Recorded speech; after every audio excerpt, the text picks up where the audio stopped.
Hello student. Last class में अपन ने discuss किया था फर्स्ट ऑर्डर रिएक्शन और उसकी जो करेक्टरिस्टिक इक्वेशन थी या डिफरेंशियल इक्वेशन या फिर अपन बात करें उसकी जो इंटीग्रेटेड इक्वेशन है टी हाफ के फॉर्मूले और सारे ग्राफ वगैरह सब डिस्कस कर लिए। तो कुछ उसके फीचर्स थे वो भी अपन ने डिस्कस किए थे with example.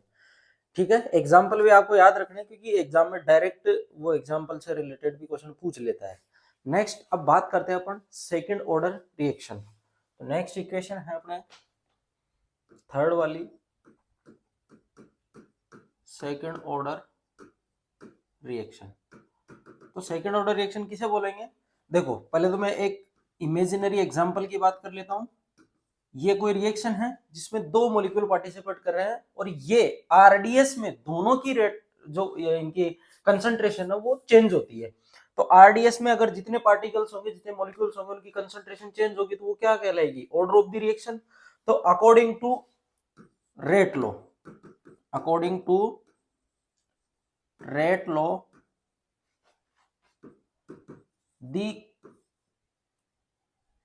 rate of reaction, the rate of reaction is directly proportional to the second power of reactant molecule is known as second order reaction। उसे क्या बोलेंगे अपन? उसे सेकंड ऑर्डर की रिएक्शन बोलेंगे। ठीक है, ये तो होगा इसकी डेफिनेशन से रिलेटेड। अब इस रिएक्शन में ध्यान से मैं यहाँ पे इसको थोड़ा अलग अलग ऐसे लिख लेता हूं ताकि आपको समझ में आए कि दो ए के मॉलिक्यूल हैं, ये रिएक्शन में प्रोडक्ट का फॉर्मेशन कर रहे हैं। टी इक्वल टू 0 पे, ध्यान से सुनना, टी इक्वल टू 0 पे इसकी जो कंसंट्रेशन थी या तो आप ए नोट मान लो या मैं इसी को ए भी बोल देता हूँ, स्मॉल ए या स्मॉल ए नोट जो भी मानना आप मान सकते हो। ये ए नोट हो गई या मैं इसी को ए बोल सकता हूं। टी बराबर 0 पे पी प्रोडक्ट ये कितना बनेगा? 0 बनेगा। टी इक्वल टू किसी टी टाइम पे ये ए माइनस एक्स गया, ये भी कितना? ए माइनस एक्स, और ये कितना बना? एक्स। आई बात समझ में? ये कितना बनेगा? एक्स बनेगा। ठीक है, जितना ये एक्स गया है उतना ही एक्स का फॉर्मेशन करेगा, जितना ये एक्स गया उतना ही एक्स का फॉर्मेशन करेगा। ठीक है, अब बात करते हैं अपन यहाँ पे कि ये जो a माइनस एक्स है इसको अपन क्या बोलेंगे? इसको अपन बोलेंगे एक एटीबी, या आप इसको कैपिटल एटीसी पे डिनोट कर सकते हैं, यानी किसी टी टाइम पे रिएक्टेंट की कंसंट्रेशन a माइनस एक्स है। ऐसे ही दूसरे के लिए हो जाएगी। ठीक है, आप इसको एक बार नोट डाउन कर लीजिए, फिर बात करते हैं नेक्स्ट। तो देखो नेक्स्ट अगर अपन बात करें तो रेट, मैंने आपको पहले भी बताया था कि रेट ऑफ रिएक्शन अगर आप लिखते हो तो प्रोडक्ट के रेफरेंस में आप लिखना, क्योंकि प्रोडक्ट के रेफरेंस में लिखोगे तो उसमें पॉजिटिव साइन आता है, पॉजिटिव साइन को सोल्व करना थोड़ा इजी होता है। ठीक है, तो dx अपॉन dt यही क्या है? अपनी रेट ऑफ रिएक्शन।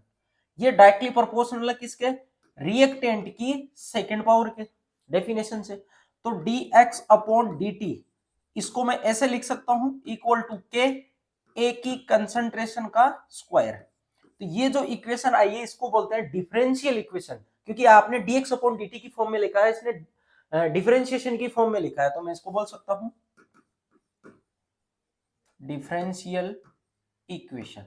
इसको क्या बोलेंगे अपन? Differential equation. अब ये तो एक छोटे से पार्ट के लिए बात हुई। अगर मेरे को होल कंप्लीट रिएक्शन की निकालना है तो अपन को क्या करना पड़ेगा? इसका इंटीग्रेशन करना पड़ेगा। तो पहले मैं किसी टी टाइम पे रिएक्टेंट की जो कंसंट्रेशन बची उसको रख लेता हूं, क्योंकि प्रोडक्ट के रेफरेंस में ले रहे हो तो यहाँ पे प्रोडक्ट वाली कंसंट्रेशन की टर्म आनी चाहिए। ठीक है, तो मैं यहां लिख देता हूं फॉर कंप्लीट रिएक्शन क्या करेंगे अपन? Integration.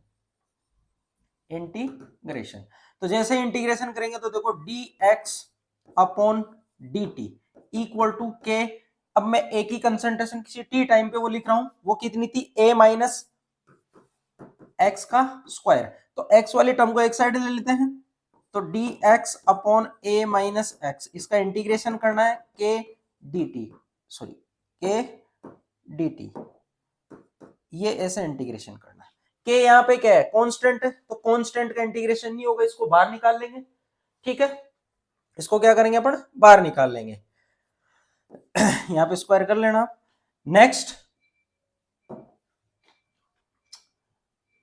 D x upon A minus x का स्क्वायर बराबर के, और यहां मैंने लिख दिया डी टी, क्योंकि के कांस्टेंट था, मैंने बाहर निकाल लिया। अब याद करो, मैंने आपको फॉर्मूला लिखवाया था कि अगर ऐसा आ जाता है D x upon A minus x का स्क्वायर, तो इसका जो इंटीग्रेशन होगा ये होता है 1 अपॉन ए माइनस एक्स। इसका इंटीग्रेशन क्या होता है, 1 अपॉन ए माइनस एक्स। ये मैंने आपको फॉर्मूला बताया था, इसमें आपको ध्यान रखना है। तो इसका मैं डायरेक्ट लिख सकता हूं 1 upon A minus X equal to K T plus C. तो यहाँ पे सी के एक इंटीग्रेशन कांस्टेंट है। देखो, अगर आप बिना लिमिट के इंटीग्रेशन को सोल्व करते हो तो वहां एक कांस्टेंट इंट्रोड्यूस होगा। भाई आपको पता नहीं ना कहां से कहां तक किया है, तो कुछ क्वांटिटी अगर ऊपर नीचे हो जाए तो आपको सी साथ में लेना होगा। इसको बोलते हैं इंटीग्रेशन कांस्टेंट। इसको डिफाइन कैसे करते हैं, इसको डिफाइन करते हैं टी बराबर 0 पे। ठीक है, इसको बोलते हैं इंटीग्रेशन कांस्टेंट।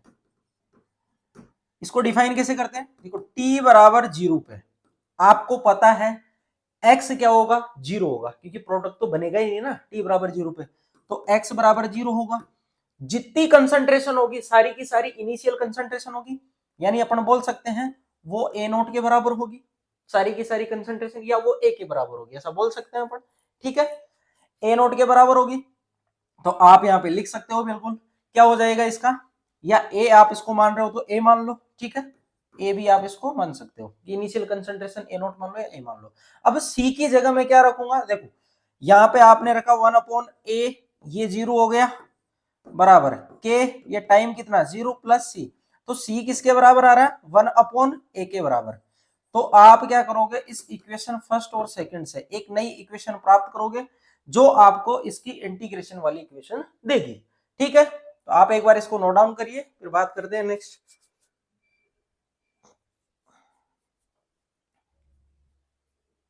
देखो नेक्स्ट अगर बात करें तो अपने पास इक्वेशन क्या है, 1 upon A minus X equal to K T plus 1 upon A, या आप ए नोट भी लिख दो, जो भी आप लिखना चाहो, आपकी इच्छा है। ठीक है, अब ये इक्वेशन जो आई है अपने पास, इसकी दूसरी फॉर्म भी मैं लिख सकता हूं। वो कैसी वाली फॉर्म, देखो इधर मैंने आपको बताया था कि a माइनस एक्स को अपन एटी भी बोल सकते हैं, किसी टी टाइम पे रिएक्टेंट की कंसंट्रेशन, और a को अगर आप a नोट लेते हो तो ये क्या बन जाएगी, 1 upon eighty equal to K T plus 1 upon A note. तो ये जो इक्वेशन आई है इसको बोलते हैं सेकेंड ऑर्डर कैरेक्टरिस्टिक इक्वेशन। क्या बोलते हैं इसको, सेकेंड ऑर्डर की characteristic equation, second order characteristic equation. ठीक है, बिल्कुल सिंपल है, ये इक्वेशन ध्यान में रखना। ठीक है, 1 upon eighty equal to K T plus 1 upon A note. अब इस इक्वेशन को मैं थोड़ा सा रीअरेंज कर लेता हूं। अगर मैं इसको रीअरेंज करता हूं तो 1 अपॉन ए को इधर भेज दूं, ये क्या हो जाएगा, K T equal to 1 upon A minus X minus 1 upon A, यही होगा। अगर इसको सिंपल सोल्व करके लिखें अपन तो ये क्या होगा, देखो इसमें एलसीएम ले लो आप, एलसीएम कितना आएगा, a माइनस एक्स और a दोनों एलसीएम आ जाएगा इसमें, सोल्व कर लो इसको, a माइनस एक्स और a दोनों एलसीएम आ जाएगा।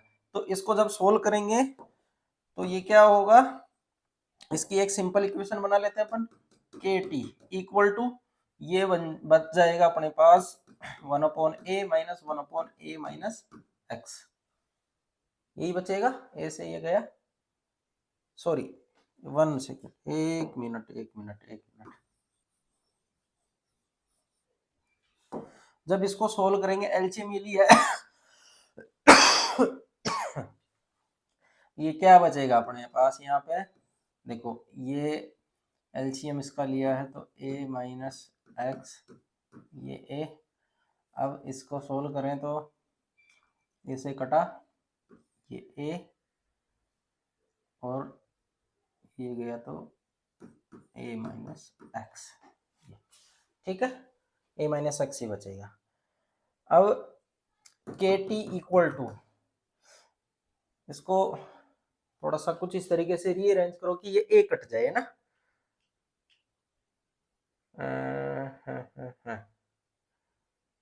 ए माइनस एक्स ए,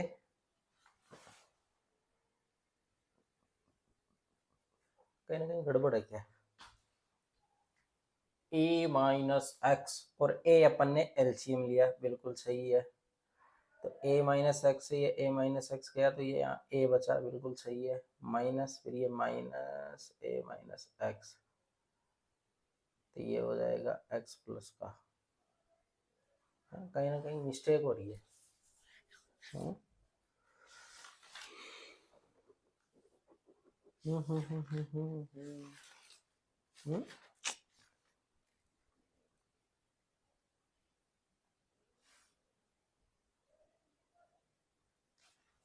ए कॉमन निकाल ले तो ए कट जाएगा इसमें से, ए भी कॉमन शायद, देखो इधर ये यहां से अगर मैंने ए कॉमन निकाला तो ये भी तो माइनस एक्स है ना, ये ए से तो ये कट गया, ठीक है, ये तो ए प्लस और ए माइनस हो रखा है, तो ये हो जाएगा minus x upon A minus X और ए, नहीं कहीं ना कहीं गड़बड़ हो रखी है, एक बार थोड़ा सा सोल्व करो देखे से है, सीधी इक्वेशन अगर लिखे तो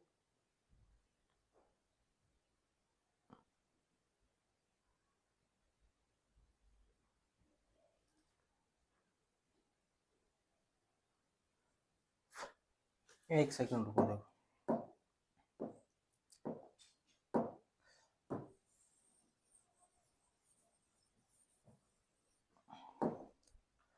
इसमें एलसीएम लिया के टी इक्वल टू ये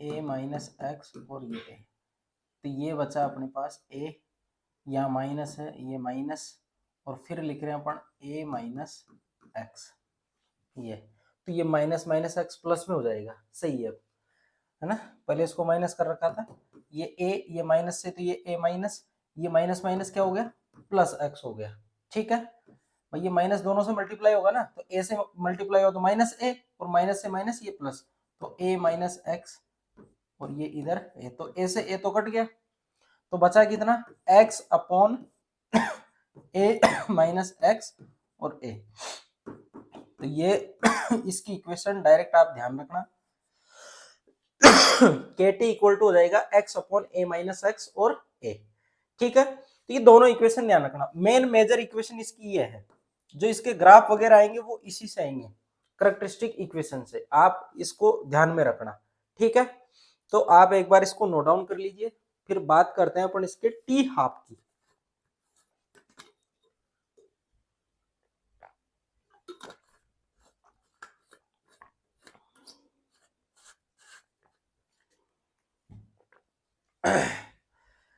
देखो इधर नेक्स्ट बात करते हैं अपन टी हाफ की, तो डेफिनेशन मैंने आपको लिखवा रखी है, टी हाफ किसे बोलते हैं, रिएक्शन का ऐसा टाइम पीरियड जिसमें रिएक्टेंट की कंसंट्रेशन आधी रह जाए, उसको अपन क्या बोलते हैं टी हाफ बोलते हैं। देखो रिएक्टेंट की कंसंट्रेशन को लेके अपन को चलना है, वो जितनी बचेगी उसके अकॉर्डिंग उसका टाइम डिसाइड होगा, तो टी हाफ पे क्या होता है, देखो टी हाफ की अगर मैं बात करूं तो सबसे पहले अपन को के टी इक्वल टू इक्वेशन लिखनी होगी क्या, x upon A minus X और ए, यही थी इक्वेशन, ठीक है।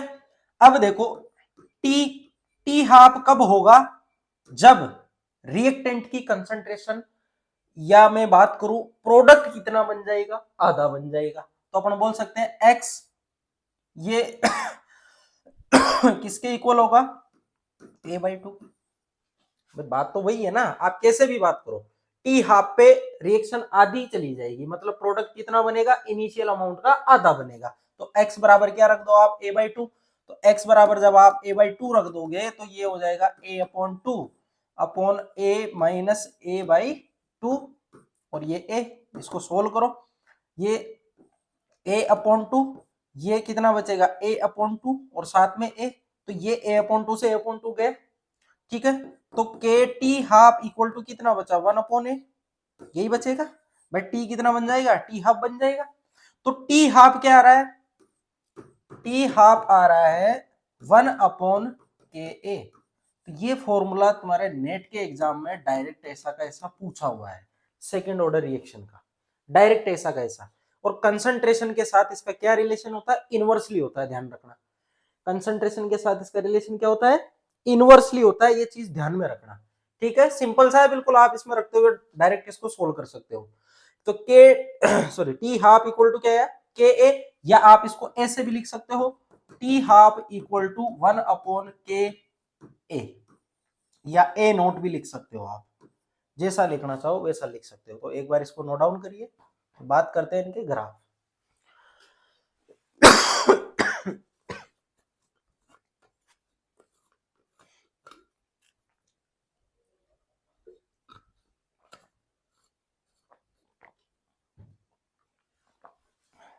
देखिए अब बात करते हैं अपन ग्राफ से रिलेटेड। ग्राफ की बात करें तो सबसे पहले अपना डिफरेंशियल इक्वेशन का ग्राफ, वो क्या था, dx/dt, या मैं बात करूं रेट ऑफ रिएक्शन के a⁻², यही था। देखो इससे दो टाइप के ग्राफ अपन बनाएंगे।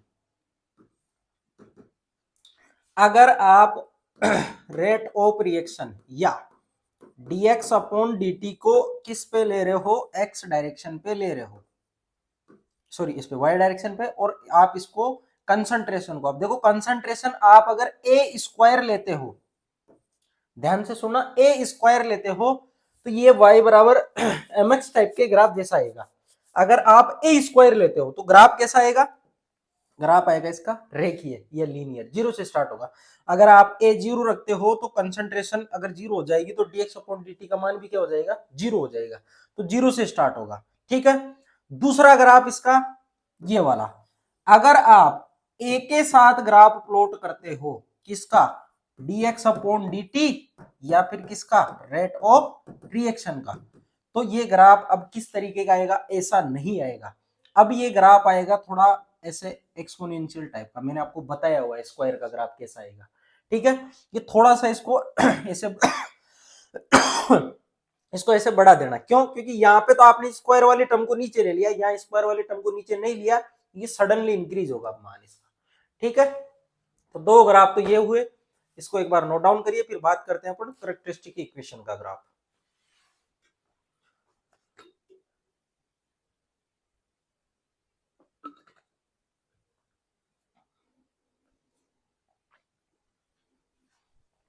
देखो नेक्स्ट है ग्राफ अपना 1/80 equal to KT plus 1/A0। Important graph है, डायरेक्ट पूछा जाता है, ठीक है। इधर T लिया मैंने, सॉरी हाँ T, और इधर लिया अपन ने 1/80। अगर आप ग्राफ देखोगे तो ग्राफ का कंपैरिजन करना y equal to C plus mx। Graph का अगर आप इसका कंपैरिजन करोगे तो आपको ऐसा दिखाई देगा y बराबर C प्लस mx, या y बराबर mx प्लस c, ठीक है। C इंटरसेप्ट किसके बराबर आ रहा है, C इंटरसेप्ट इसके बराबर आ रहा है। m पे आप ले रहे हो रेट कांस्टेंट k को, और टाइम किस पे ले रहे हो आप, x एक्सिस पे। जब ग्राफ प्लॉट करोगे तो ग्राफ आपको इस तरीके का दिखाई देगा, जीरो से स्टार्ट नहीं होगा, कहां से स्टार्ट होगा, इंटरसेप्ट के साथ, और ये इंटरसेप्ट 1/A0 के बराबर होगा। स्लोप की बात करें तो बिल्कुल पॉजिटिव होगी, पॉजिटिव में किसके बराबर होगी, के बराबर होगी। इसकी जो ढाल होगी वो किसके बराबर होगी, के बराबर होगी। ये चीज आप ध्यान में रखना, ठीक है।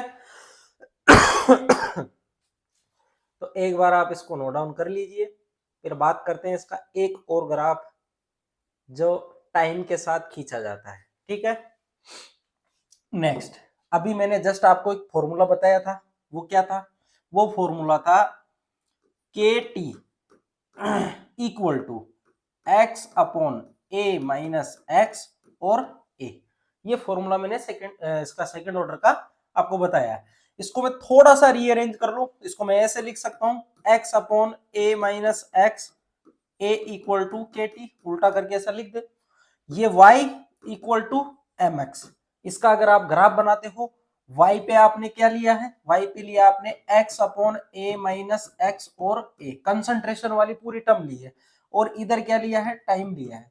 अगर आप t को जीरो कर देते हो तो ये पूरी जीरो हो जाती है। जब पूरी जीरो हो जाएगी तो कहां से स्टार्ट होगा, यहां से स्टार्ट होगा। तो ग्राफ कैसा आएगा, ऐसा। और स्लोप अगर आप देखते हो इसका, तो स्लोप हो जाएगा इसका किसके बराबर, के बराबर। तो ये चीज ध्यान में रखना। तो ये सारे के सारे जितने टाइप हो रहे हैं ग्राफ के, मैंने आपको सारे के सारे इसमें डिस्कस किए हैं, ठीक है। अब इसका एक ग्राफ है इसका टी हाफ के साथ, इनिशियल कंसंट्रेशन वाला। तो नेक्स्ट ग्राफ है इसका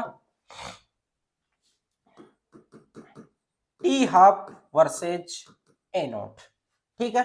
अभी मैंने फॉर्मूला बताया है, टी हाफ बराबर होता है 1 अपॉन के ए नॉट, यही होगा।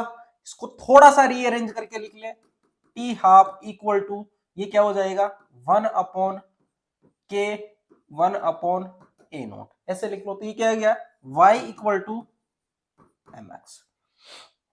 ये क्या हो गया, y equal to M X. अगर y equal to M X type का अगर आप ग्राफ प्लॉट करते हो, x पे लिया आपने 1 अपॉन ए नोट, इधर लिया आपने टी हाफ, तो इसका ग्राफ कैसा आएगा, ए नोट अगर इनिशियल अमाउंट अगर आप जीरो कर देते हो तो ये टी हाफ भी क्या हो जाएगा, जीरो हो जाएगा। तो कहां से स्टार्ट होगा, यहां से स्टार्ट होगा। स्लोप किसके बराबर होगा, स्लोप बराबर होगा किसके, 1 अपॉन के। देखो याद रखना, अगर आप टी हाफ को y पे ले रहे हो तो स्लोप 1 अपॉन क्या आएगा, अगर इसको इधर ले लोगे तो उल्टा हो जाएगा। तो दूसरा ग्राफ आप ऐसा बना सकते हो, कैसा, देखो ए नोट इक्वल टू, आप ऐसा कर सकते हो 1 अपॉन, सॉरी, ए नोट अगर आप इधर इसको ऐसे लिख लेते हो कि ए नोट बराबर 1 अपॉन टी हाफ, तो ए नोट बराबर क्या हो जाएगा, 1 अपॉन के 1 अपॉन टी हाफ।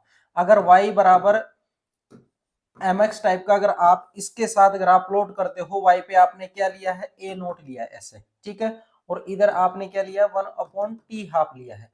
तो ग्राफ कहां से स्टार्ट होगा, वही होगा, और स्लोप किसके बराबर आएगा, 1 अपॉन के बराबर। ध्यान रखना। तो ये डाटा उल्टे सीधे कर सकता हूं, कैसे भी पूछ सकता हूं, वो वाई पे जरूर नहीं कि वो इसी को ले, वो किसी को भी ले सकता है, ठीक है। बस आपको तो इक्वेशन ध्यान होना चाहिए कि ग्राफ किस तरीके से आ सकता है, ठीक है। उल्टे सीधे सारे आपको पता होना जरूरी है। तो एक बार इसको नोट डाउन करिए, फिर बात करते हैं नेक्स्ट।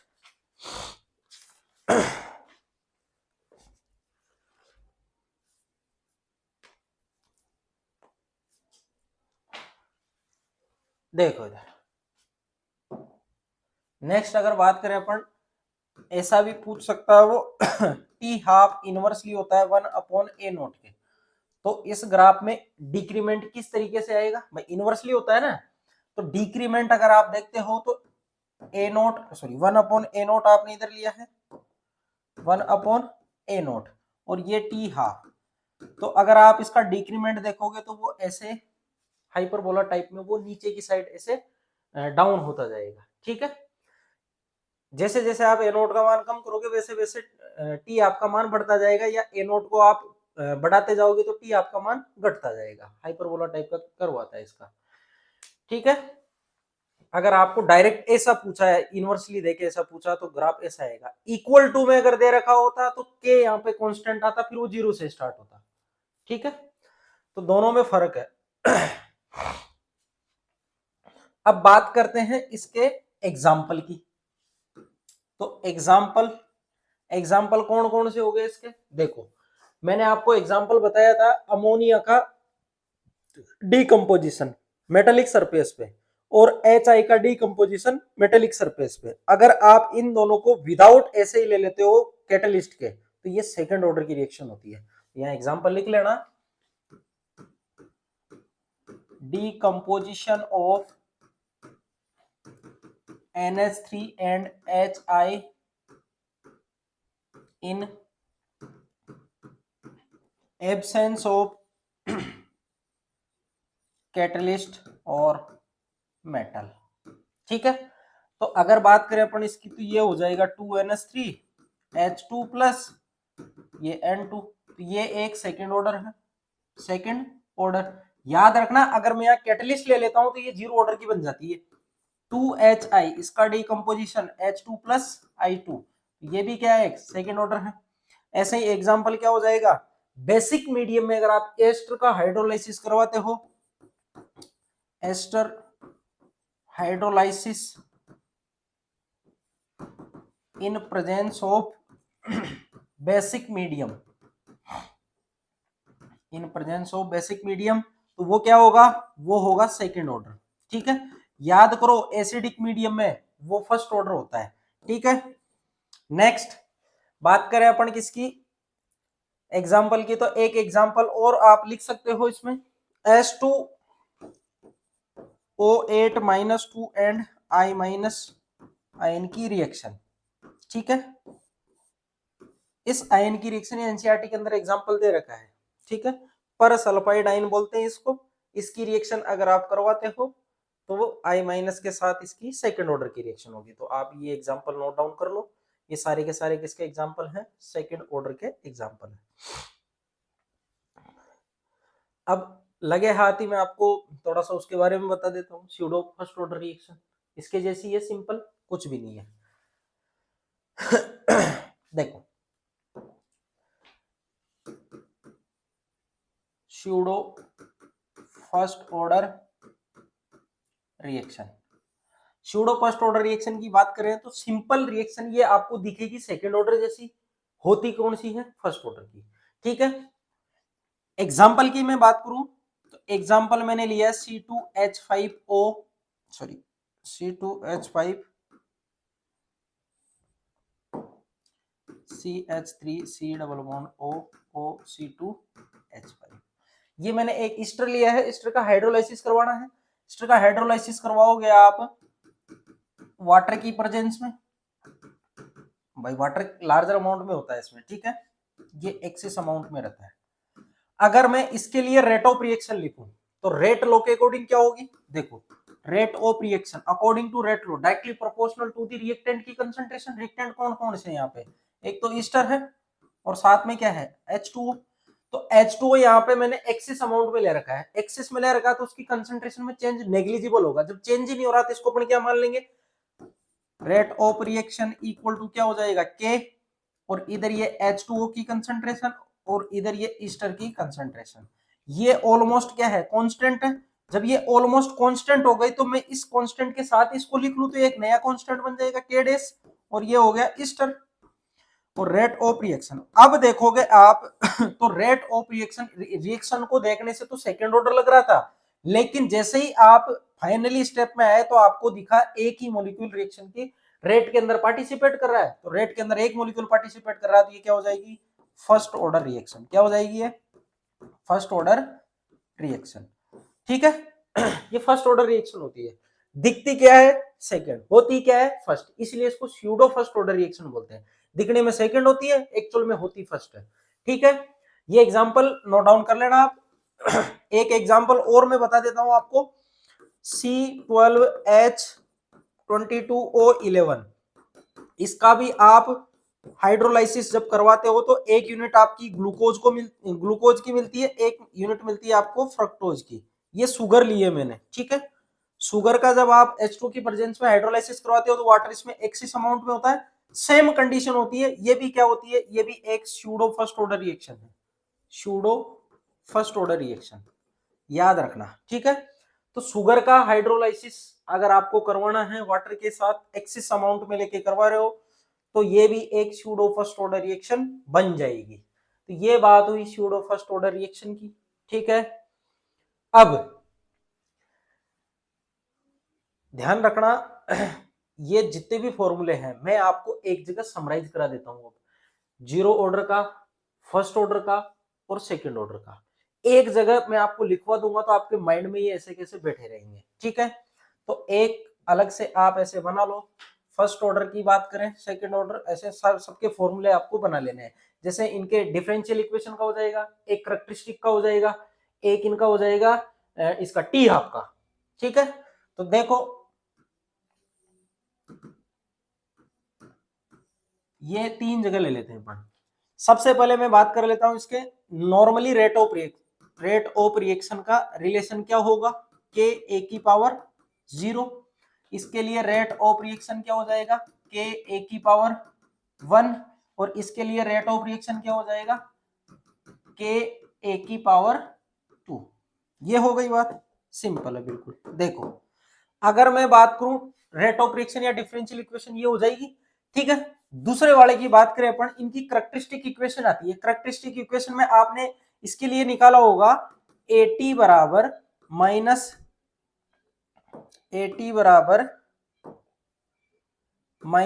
के टी प्लस ए नॉट। ये इक्वेशन निकाली थी अपन ने। देखो ध्यान से देखना है ना, इसी इक्वेशन में मैं क्या कर रहा हूं, एल एन लगा रहा हूं। ठीक है, इसी इक्वेशन में कंसंट्रेशन के आगे अगर मैं एल एन लगा दूंगा तो ये बन जाएगी फर्स्ट ऑर्डर की, A T equal to minus K T plus L N A not.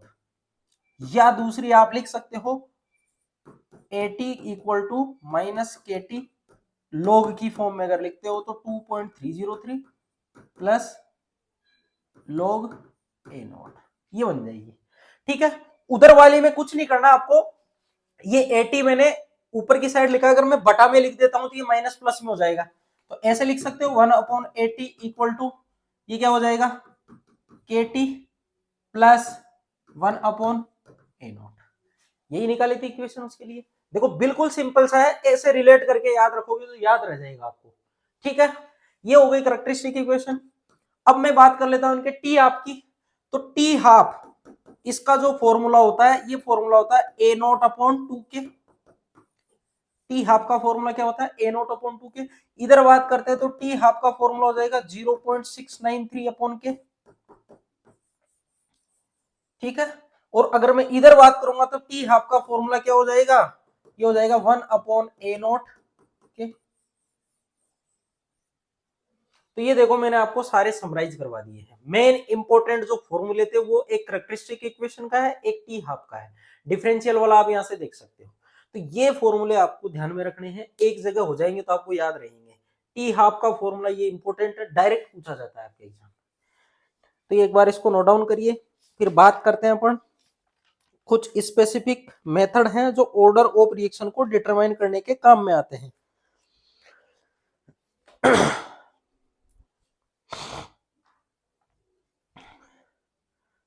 एक बार नोट डाउन कर लीजिए, फिर बात करते हैं अपन नेक्स्ट। देखो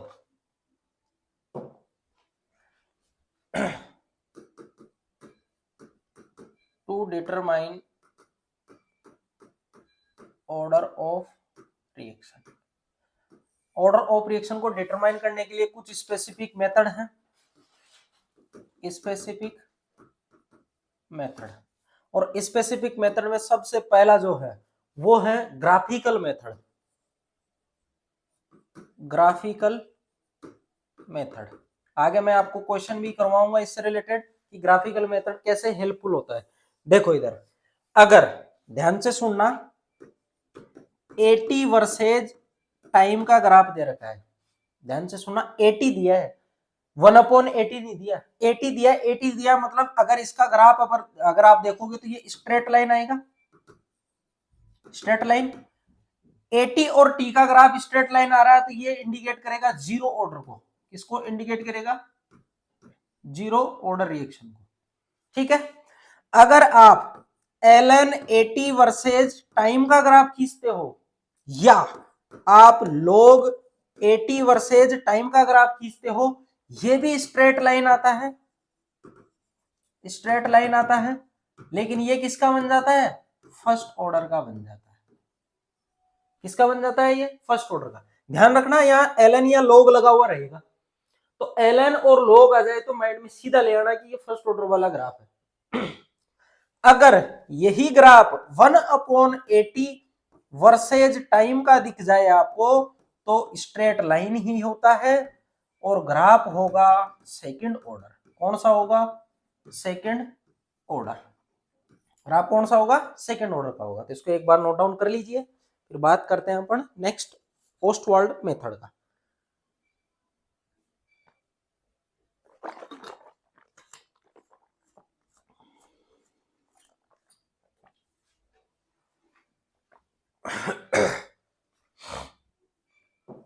नेक्स्ट है सेकंड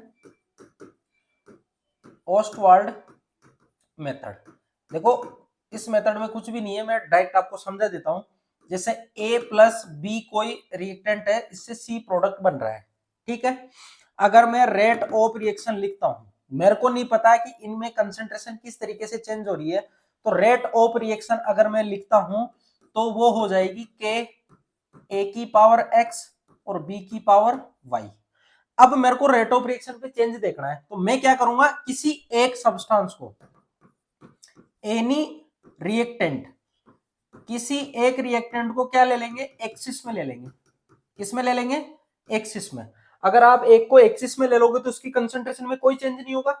अगर कंसंट्रेशन में चेंज नहीं हो रहा है तो ऑलमोस्ट उसको अपन क्या मानेंगे, कांस्टेंट मानेंगे। तो इस कांस्टेंट के साथ मैं इसको मर्ज कर दूंगा, फिर आप इस दूसरे वाले रिएक्टेंट के साथ कंसंट्रेशन चेंज करवा करवा के rate of reaction find out कर लो। अगर एक ही दुगुना करने पे रेट ऑफ रिएक्शन दुगनी हो रही है तो फर्स्ट ऑर्डर, एक को दुगुना करने पे रेट ऑफ रिएक्शन 4 गुना हो रही है तो वो क्या हो जाएगा, सेकंड ऑर्डर। एक को दुगुना करने पर रेट ऑफ रिएक्शन पे कोई फर्क नहीं पड़ रहा तो जीरो ऑर्डर। आई बात समझ में। तो ऐसे देखते हैं, ठीक है। तो ये क्या हो जाएगा, रेट ऑफ रिएक्शन किसके बराबर हो जाएगा, के डैश, ये इसको मैं इसके साथ मल्टीप्लाई कर दूंगा और ए की पावर एक्स, ऐसा हो जाएगा, ठीक है। क्योंकि ये एक्सिस में ले लिया मैंने बी वाले को, ठीक है। बी वाले को मैंने एज्यूम किया कि एक्सिस में, तो ये मैं इसको मल्टीप्लाई करूंगा, जैसे भी मैंने बताया था स्यूडो फर्स्ट ऑर्डर रिएक्शन, ठीक है। अब ध्यान से सुनना, इससे क्या ऑब्जर्वेशन होगा, अगर मैं एक को क्या कर रहा हूं, 2 टाइम इंक्रीज कर रहा हूं और रेट ऑफ रिएक्शन पे कोई फर्क नहीं पड़ रहा है, तो वो हो जाएगी आपकी जीरो ऑर्डर, ठीक है। अगर मैं ए को क्या कर रहा हूं, 2 टाइम इंक्रीज कर रहा हूं और रेट ऑफ रिएक्शन है वो भी क्या हो रही है, 2 टाइम बढ़ रही है, ठीक है। तो रेट ऑफ रिएक्शन 2 टाइम बढ़ रही है तो ये हो जाएगा फर्स्ट ऑर्डर। अगर मैं ए को क्या कर रहा हूं, 2 टाइम कर रहा हूं और रेट ऑफ रिएक्शन क्या हो रही है अपने, ये बढ़ रही है 4 टाइम, तो ये हो जाएगी अपने सेकेंड ऑर्डर। तो ऐसे आप फाइंड आउट कर सकते हो उसको, सिंपल सा है। ये ओस्टवाल्ड डाइल्यूशन मेथड बोलते हैं इसको, ठीक है। इसमें डाइल्यूट किया जाता है, एक को इतना ज्यादा डाइल्यूट कर देते हैं कि वो एक्सेस अमाउंट में हो जाता है और फिर अपन चेंज निकाल लेते हैं। ये दूसरा मेथड था, प्रैक्टिकल इसी से परफॉर्म किया जाता है, इसी मेथड को देखते हुए, ठीक है। इसको नोट डाउन करिए, फिर बात करते हैं थर्ड मेथड की, इनिशियल और डिफरेंशियल रेट इक्वेशन या रेट रिएक्शन मेथड।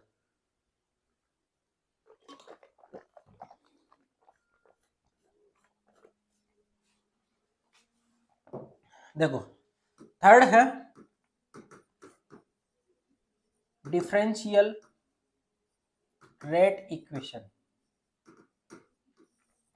या डिफरेंशियल रेट रिएक्शन, जो भी आप लिखना चाहो, ठीक है। देखो इधर, according to rate law, rate of reaction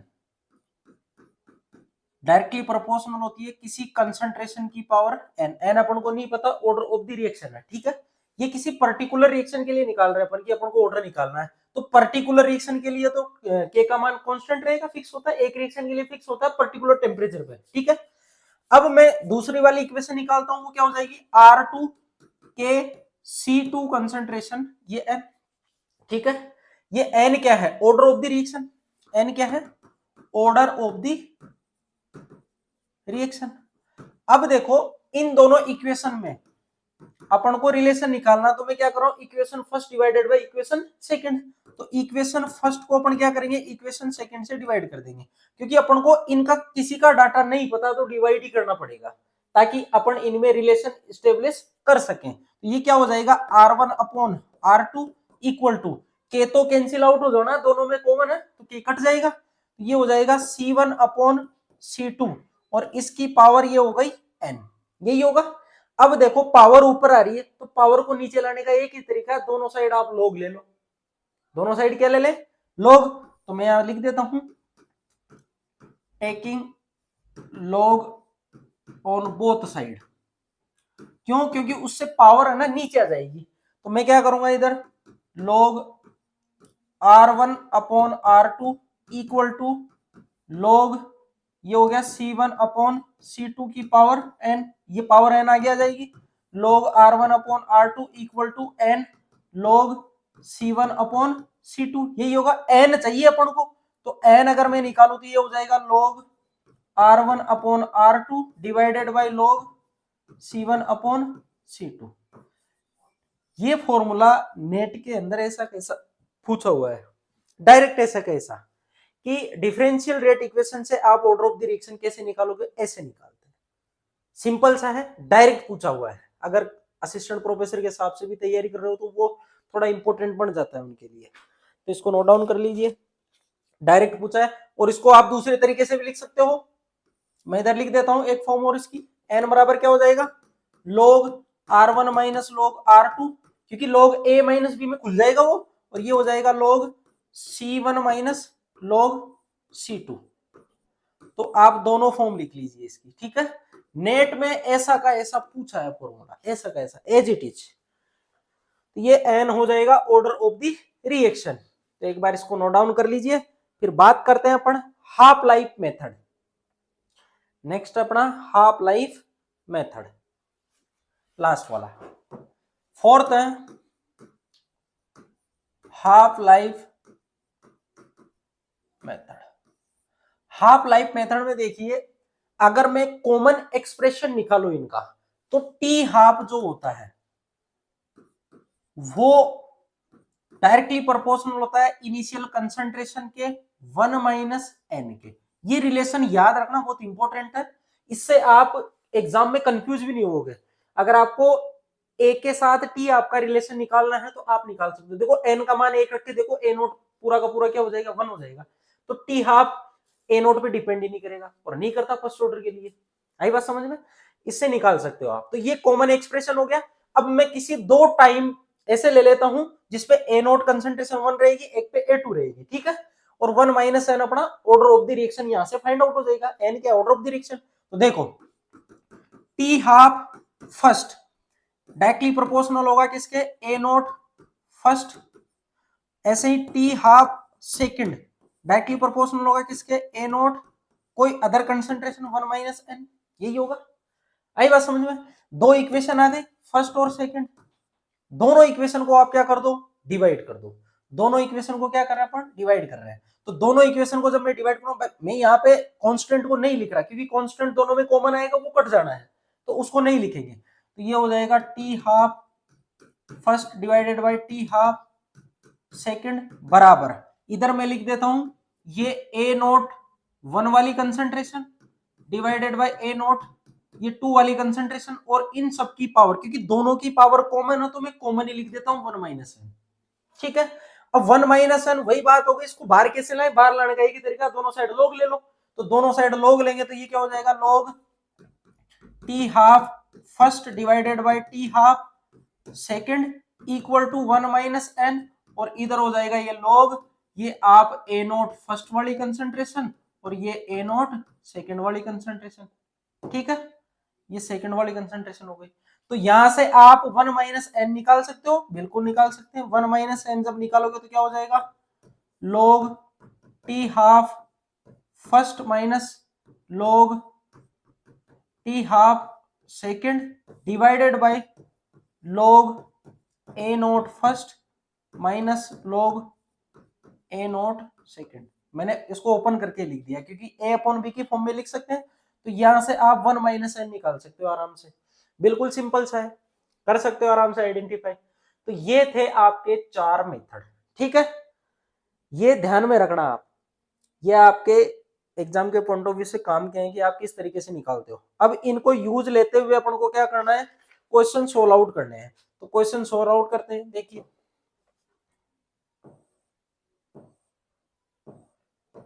देखो, सबसे पहला क्वेश्चन है, सिंपल सा है, लगाइए थोड़ा बहुत दिमाग।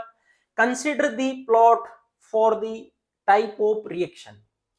आपको यहाँ पे कंसंट्रेशन दे रखी है, और अब उसका आपको यहाँ पे देखना है कि ये किस टाइप की रिएक्शन का ग्राफ है। करिए सोल्व, लगाइए थोड़ा दिमाग।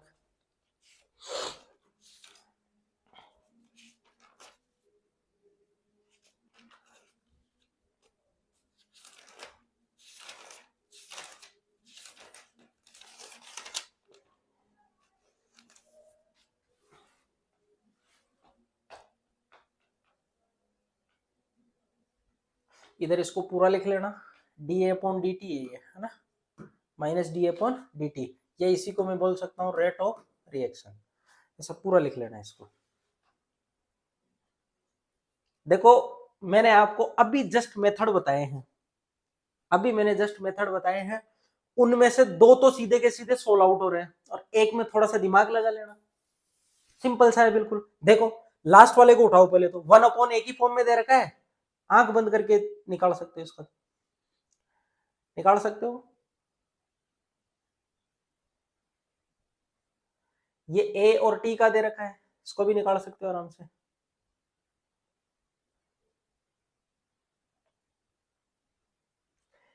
देखो सबसे पहले अपना ग्राफ है rate of reaction minus D upon D T, minus D A upon D T वाला ग्राफ, अगर यहाँ पे आप इसको रेट ऑफ रिएक्शन या मैं बोलूं minus D upon D T equal to क्या होता है के ए के साथ ही लिया ना ग्राफ, यही होगा, तो साफ दिखाई दे रहा है रेट ऑफ रिएक्शन ए की पावर फर्स्ट के डायरेक्टली प्रोपोर्शनल है, और ग्राफ कहां से स्टार्ट होगा, y equal to M X type का है, तो ग्राफ कहां से स्टार्ट होगा, जीरो से स्टार्ट होगा, तो कौन सा होगा, फर्स्ट ऑर्डर होगा, कौन सा होगा, फर्स्ट ऑर्डर। तो पहले वाले का तो डिसाइड हो गया कि फर्स्ट ऑर्डर का। दूसरा वाला देखो ए और टी का ग्राफ, दूसरा देखो ए और टी का ग्राफ,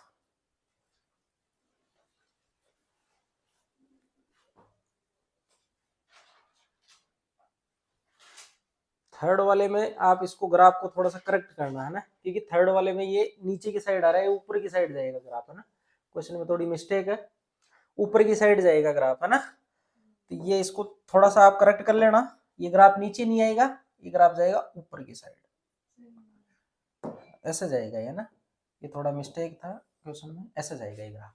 अब करना सोल्व, ये वाला ग्राफ देखोगे तो साफ दिखाई दे रहा है जीरो ऑर्डर रिएक्शन का, जीरो ऑर्डर रिएक्शन इक्वेशन देखो ना आप, जीरो ऑर्डर के लिए इक्वेशन क्या होती है, eighty equal to minus K T plus A note, यही होती है। तो ग्राफ देख लो, ए ले रखा है, इधर टी ले रखा है, नेगेटिव स्लोप के साथ आएगा, y equal to minus M X plus C का, ये पूरा का पूरा इंटरसेप्ट ए नोट के बराबर हो जाएगा और नेगेटिव स्लोप के साथ नीचे आएगा, तो ग्राफ कौन सा हो जाएगा, जीरो ऑर्डर का। इधर वाला देखते हो तो 1 अपॉन ए की फॉर्म में आ जाए तो माइंड में सीधा आना चाहिए कि कौन सा होगा, सेकंड ऑर्डर, और 1 upon A equal to K T plus 1 upon A note, यही होता है। तो इसको आप देख लो, पॉजिटिव स्लोप के साथ लेना है, तो पॉजिटिव स्लोप के साथ with intercept 1 upon A note, तो क्या हो जाएगा, सेकंड ऑर्डर। तो 102 कौन सा है, डी ऑप्शन, डी ऑप्शन क्या हो जाएगा, करेक्ट हो जाएगा, सिंपल सा है। नेक्स्ट क्वेश्चन है देखो, नेक्स्ट अब इसने टी हाफ का ले लिया, अब टी हाफ का लिया तो टी हाफ से भी आप ऑर्डर निकाल सकते हो, मैंने अभी बताया टी हाफ के रिलेटेड भी कैसे आप ग्राफ बनाओगे, सबका ग्राफ बना रखा है। देखो टी हाफ कंसंट्रेशन पे डिपेंड नहीं कर रहा, zero order sorry first order, ठीक है, क्योंकि उसमें एक कहीं नहीं आता, टी हाफ बराबर होता है 0.693 डिवाइडेड बाय के, तो ये हो गया अपना फर्स्ट ऑर्डर, फर्स्ट ऑर्डर कैसे, टी हाफ बराबर क्या होता है 0.693 अपॉन के होता है, डिपेंड ही नहीं करता, नहीं करता तो फर्स्ट ऑर्डर हो गया। दूसरा वाला देखो टी हाफ और ए डायरेक्टली प्रोपोर्शनल वाला ग्राफ है, टी हाफ और ए, ये कैसा आएगा, यहां से y बराबर mx का होता है ना, टी हाफ बराबर ए नॉट अपॉन 2k, यही होता है। तो टी हाफ डायरेक्टली प्रोपोर्शनल है, तो ये हो जाएगा जीरो ऑर्डर का ग्राफ। इधर बात कर रहे हो 1 अपॉन ए की फॉर्म में आ रहा है, सेकंड ऑर्डर, सीधा माइंड ही नहीं लगाना, तो क्या हो जाएगा 102 वाला हो जाएगा, सिंपल सा है। ऐसे ही क्वेश्चन आपके एग्जाम में आते हैं। नेक्स्ट देखो, ये इस टाइप के क्वेश्चन है, थोड़े ट्रिकी टाइप के हैं, इसके दो मेथड होते हैं सोल्व करने के। अपन वहां पे थ्योरेटिकल नहीं लिख रहे, तो अपन को तो direct hit and trial method से ही चल रहा है, ठीक है। तो देखो इधर आप किसी एक रिएक्टेंट की कंसंट्रेशन को कांस्टेंट कर लो और फिर आप दूसरे में चेंज निकाल लो, इसी को बोलते हैं ऑस्वाल्ड डाइल्यूशन मेथड। एक को फिक्स कर लो, दूसरे में चेंज देख लो।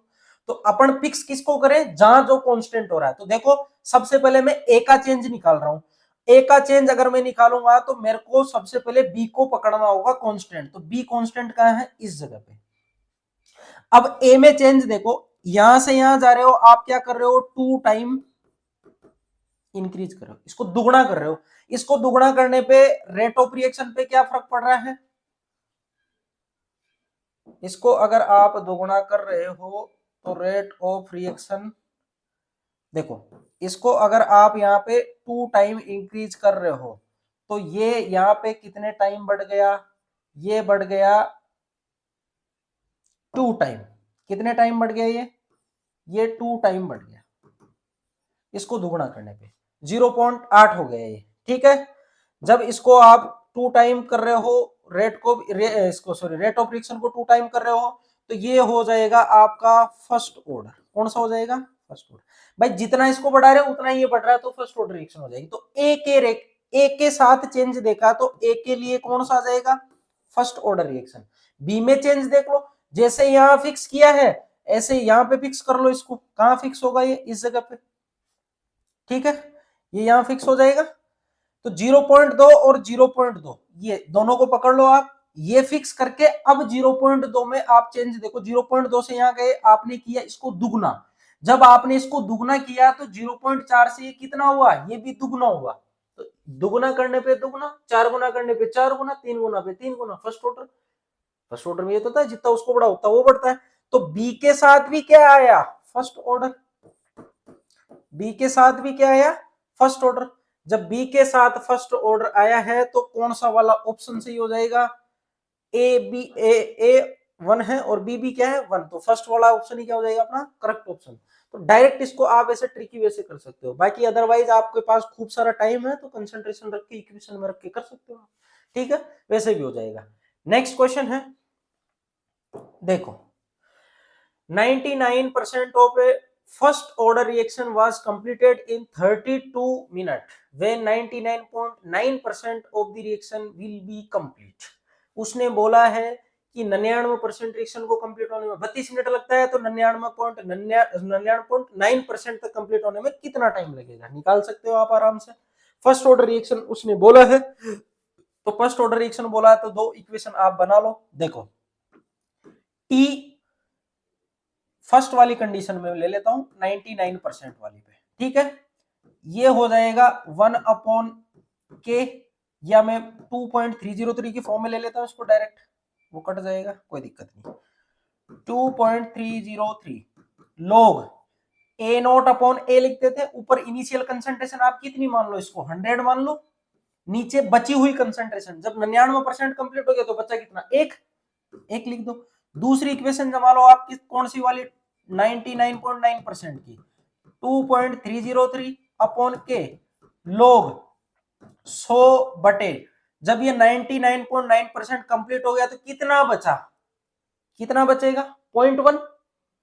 99.9 हो गया तो कितना बचा, 0.1 बचा, बिल्कुल 0.1। आई बात समझ में। अब सोल्व कर लो इसको, दोनों को आप इसको इक्वेशन को डिवाइड कर लो, तो t 99% डिवाइडेड बाय t 99.9%, ये तो कट जाना है क्योंकि दोनों के लिए कॉमन होगा, तो ये हो जाएगा अपना log, इसको मैं लिख सकता हूं 10 की पावर 2, इसको मैं लिख सकता हूं, इस पॉइंट को अगर मैं हटा दूं तो ऊपर 0 कर सकता हूं, इस नीचे वाले पॉइंट को मैं यहां हटा दूं तो ऊपर कितना हो जाएगा, 0 बढ़ जाएगा एक, तो ये हो जाएगा 10 की पावर 3, तो ये हो गया log 10 की पावर 3। ऐसा कर सकते हैं, बिल्कुल सिंपल है। देखो इधर log की जो पावर होती है आगे आ जाती है, तो मैं इसको ऐसे लिख लूं 2/3 log 10 अपॉन log 10, और log 10 की वैल्यू कितनी होती है 1, तो दोनों 1 1 हो गई, तो कितना आया अपने पास t 99% divided by t 99.9% equal to 2/3। t 99 दे रखा है कितना 32, कितना दे रखा है 32 दे रखा है, तो 32 बटे t 99.9 इक्वल टू 2/3। 2 से कितने बार कटा 16, 16 को 3 से मल्टीप्लाई किया तो 48 दिखाई दे रहा है ऑप्शन में, बिल्कुल है। तो कितना आ जाएगा 48 मिनट इसका आंसर हो जाएगा। तो सिंपल से क्वेश्चन है, कोई ज्यादा माथाफोड़ी नहीं करनी होती है, बस थोड़ी सी कैलकुलेशन करनी होती है। नेक्स्ट क्वेश्चन है, देखो नेक्स्ट क्वेश्चन है ये वाला, फॉर ए रिएक्शन, देखो एक रिएक्शन दे रखी है उसके लिए रेट कांस्टेंट K1 है, दूसरी रिएक्शन दे रखी है उसके लिए रेट कांस्टेंट K सेकंड से डिनोट कर रखा है, फिर उसने फॉलोइंग ऑब्जर्वेशन इज मेड, उसने